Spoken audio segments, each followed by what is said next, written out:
Hello नमस्कार दोस्तों, मैं प्रीतम कुमार आप सबों का स्वागत करता हूं आपके अपने YouTube channel Siddhartha education point पर। आज हम लोग इस वीडियो के माध्यम से मैथ के 3 महत्वपूर्ण टॉपिक को कवर करने का प्रयास करेंगे। मिश्रण, आयु संबंध और अनुपात समानुपात। आपको ये जान के हैरानी होगी कि कुछ ऐसे ट्रिक होते हैं जिसके जिसके सहायता से आप इन तीनों चैप्टर्स को आप आसानी से सॉल्व कर सकते हैं। एक ही ट्रिक में ये तीनों चैप्टर आपका कवर होगा। तो आप ध्यान से इस वीडियो को देखिए और समझिए कि वो ट्रिक क्या है, जिससे कि आपको इन तीनों चैप्टर्स को बनाने में काफ़ी सहायता होगी। क्वेश्चन स्टार्ट करने से पहले आप जो भी लोग पहली बार मेरे चैनल पे आए हैं वो इसे सब्सक्राइब कर लें, ताकि आपको math, GK, GS, English, child psychology, EVS इन सबों का वीडियो आपको मिलेगा इसी चैनल पर। तो आइए क्वेश्चन को स्टार्ट करते हैं और पहला क्वेश्चन अनुपात से लेते हैं। और ये ट्रिक आप बहुत ध्यान समझिएगा, क्योंकि आने वाला आपका मिश्रण और आपका आयु संबंध ये सभी चैप्टर्स के क्वेश्चन इसी ट्रिक से बनेगा, तो आप बहुत ध्यान से ट्रिक समझिएगा। तो पहला क्वेश्चन है, एक स्कूल में लड़कों और लड़कियों का अनुपात 3:2 में है। यदि 6 लड़कियां और आ जाएं तो अनुपात 6:5 हो जाता है। तो लड़कों की संख्या क्या होगी? देखिए, ये क्वेश्चन एसएससी और एसएससी के द्वारा जो सीपीयू एग्जाम कराया जाता है और सीएचएसएल जिसे हम लोग एलडीसी कहते हैं, इन एग्जाम से पूछे गए हैं और कई बार रिपीटेड है रेलवे में, तो उतना हम यहाँ पे इंडिकेट नहीं किए। आइए क्वेश्चन स्टार्ट करते हैं। देखिए, पहले अनुपात क्या था? 3:2। बाद में अनुपात कितना हो गया? 6:5।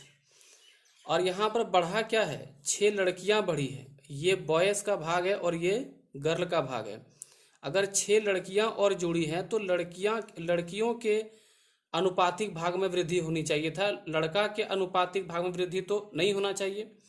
तो अब ट्रिक ये है कि आप करेंगे क्या कि क्यों ना इसको बॉय के भाग को बराबर कर दिया जाए।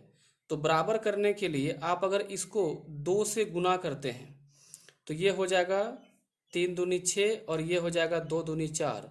और यहाँ पर 6 और 5 तो पहले है ही। आप देखिए कि ये बॉय का सेक्शन बराबर हो गया, लेकिन लड़कियां देखिए 4 से 5 हुआ है।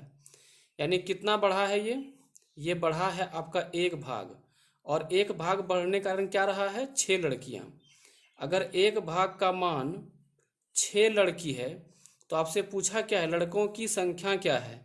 तो लड़का कितना भाग है? 6 भाग पहले भी था और 6 भाग अब भी है।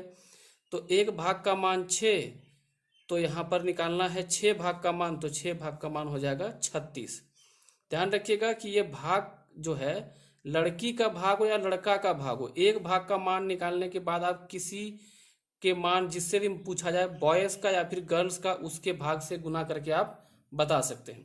अगर हमको पूछता कि पहले लड़कियां कितनी थी, तो 1 भाग का मान 6 लड़की, तो 4 भाग का मान होता 24, तो आपका लड़की कितना होगा? 24। उम्मीद है आप ट्रिक को समझ गए होंगे। अगले क्वेश्चन पे चलते हैं।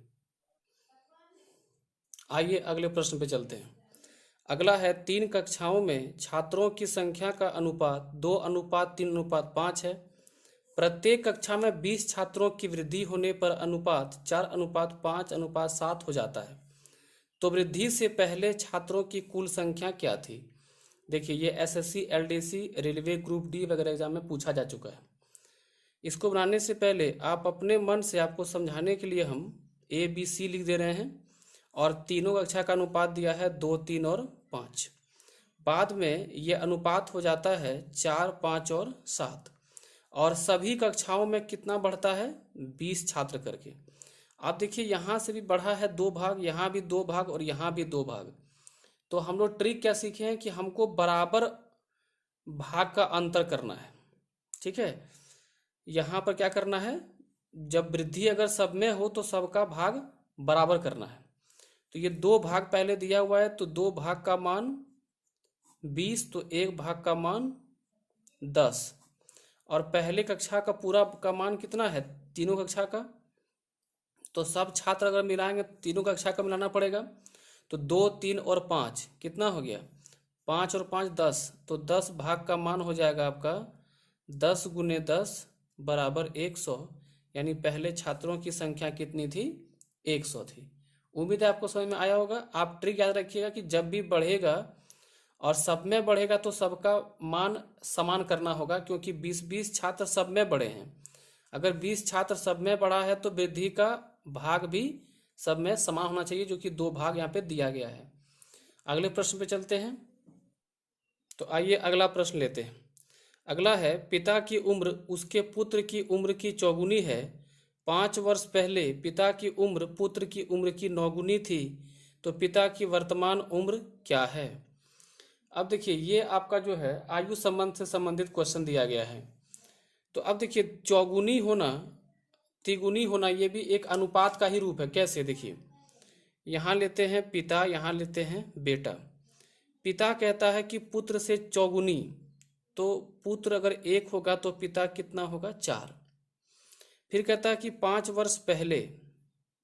अब देखिए, पहले यानी कि भूतकाल की बात होगी, तो एक काम करते हैं, यहाँ लिख लेते हैं वर्तमान और यहाँ लिखते हैं 5 वर्ष पहले।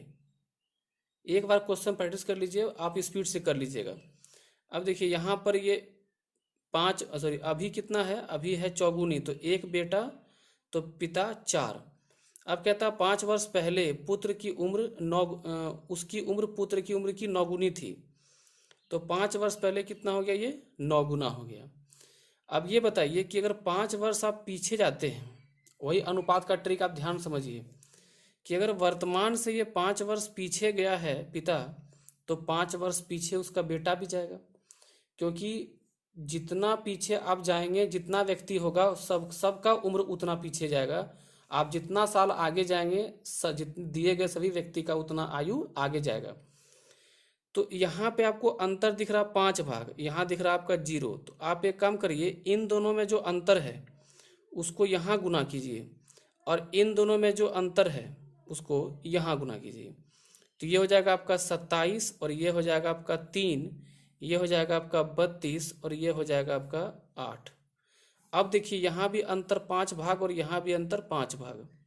तो 5 भाग का मान कितना दिया है? कितना साल पीछे गए हैं?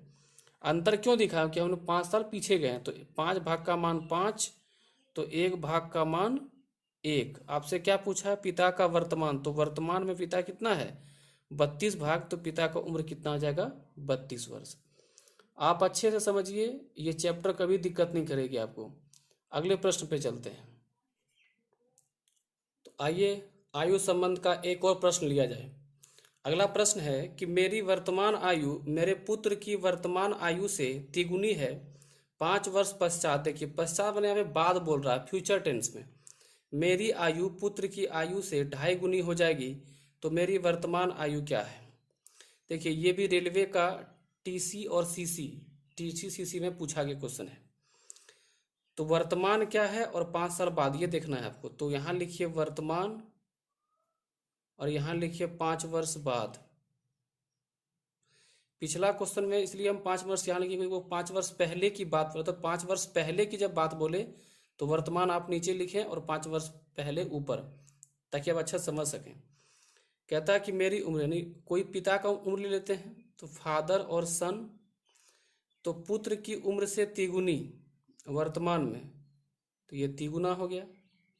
5 वर्ष बाद मेरी आयु पुत्र की आयु से 2.5 गुनी, तो पुत्र की आयु से 2.5 गुनी। तो अब देखिए, 5 वर्ष आगे गया है, तो पिता भी 5 साल बड़ा होगा और बेटा भी 5 साल बड़ा होगा, तो इन दोनों में अंतर सेम आना चाहिए। यहाँ अंतर आ रहा है 1.5 का, यहाँ अंतर आ रहा है, सॉरी 1.5 का नहीं, यहाँ अंतर आ रहा है आधा का, यहाँ अंतर आ रहा है 0। तो आपको करना क्या होगा? अंतर सेम करना होगा। तो इन दोनों में अंतर कितना है? 1.5 का।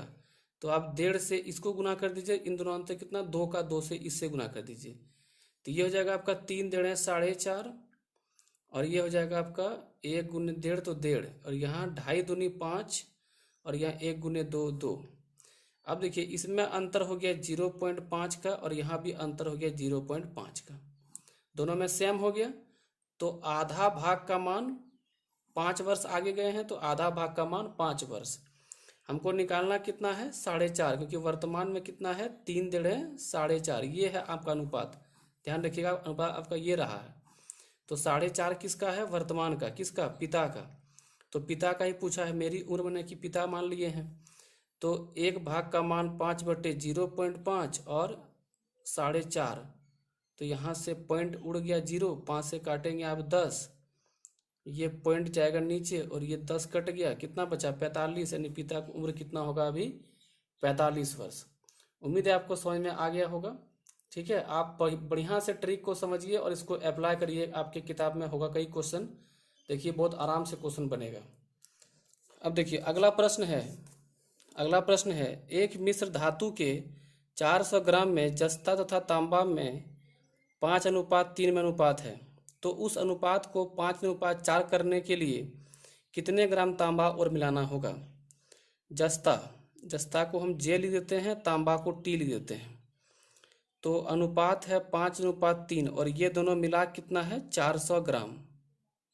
ठीक है दोस्तों, बाद में करना क्या है, जस्ता कर देना है 5 का 5 और तांबा कर देना है 4, यानी जस्ता ज्यों का त्यों रहेगा और तांबा बढ़ेगा। आपको पहला क्वेश्चन याद आ रहा होगा अनुपात का।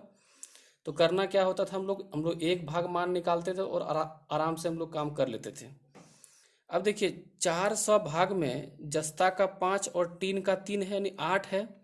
तो 8 भाग का मान कितना हो गया आपका 400। तो एक भाग का मान आप निकाल सकते हैं 50। अब बताइए कि टीन कितना बढ़ा है, एक भाग, सॉरी टीन बोलते हैं, तांबा कितना बढ़ा है, एक भाग। जस्ता तो बढ़ा ही नहीं है और यही एक भाग का मान पूछा है, तो एक भाग का मान कितना निकाले हम लोग 50। तो इसका आंसर कितना होगा 50। उम्मीद है आपको बहुत ही आसानी से समझ में आ रहा है क्वेश्चन कैसे सॉल्व करना है।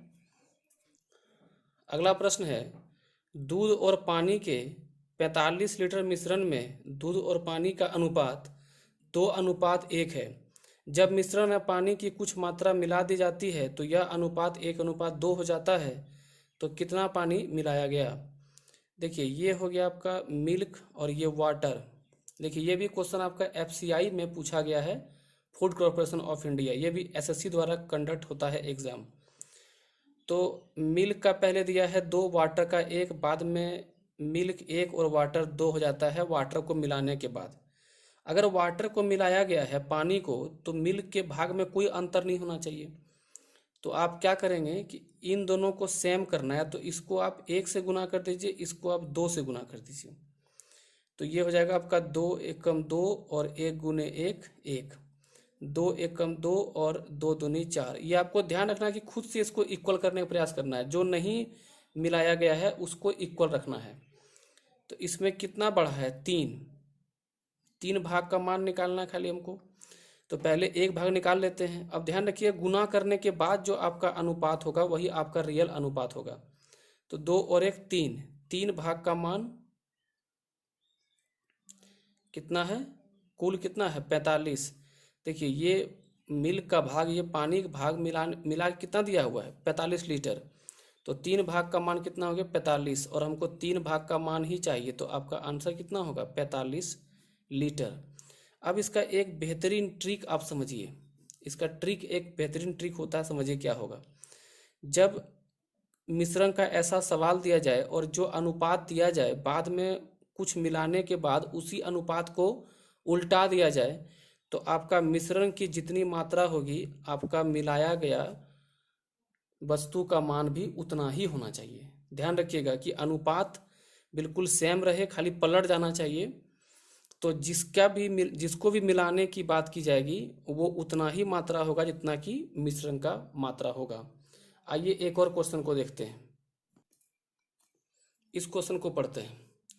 60 लीटर के एक मिश्रण में अम्ल और जल का अनुपात 2:1 है, तो अनुपात को 1:2 करने के लिए कितना लीटर पानी और मिलाना होगा। अब देखिए ये भी क्वेश्चन आपका CAPF जो कि SSC कंडक्ट कराती है दिल्ली पुलिस के लिए, उसमें पूछा गया है। तो देखिए 2:1 था, 1:2 करना है, अनुपात को बिल्कुल उल्टा कर दिया गया है। तो मैंने आपको क्या सिखाया कि मिश्रण की जो मात्रा होगी वही आपका आंसर होगा। तो इसका आंसर होगा 60 लीटर। उम्मीद है कि आपको ट्रिक और इसका पूरा कॉन्सेप्ट समझ में आया होगा। मैं कॉन्सेप्ट के साथ ट्रिक के साथ साथ कॉन्सेप्ट को भी लेके चलता हूँ ताकि आप मैथ सीख सकें। तो उम्मीद है कि आज का वीडियो आपको काफ़ी पसंद आया होगा, आप काफ़ी मज़ा लिए होंगे सारे प्रश्नों का। तो आप इसे लाइक और कमेंट जरूर करें और अपने दोस्तों के साथ इसे शेयर जरूर करें ताकि वो भी इससे कुछ सीख सकें। तब तक के लिए धन्यवाद।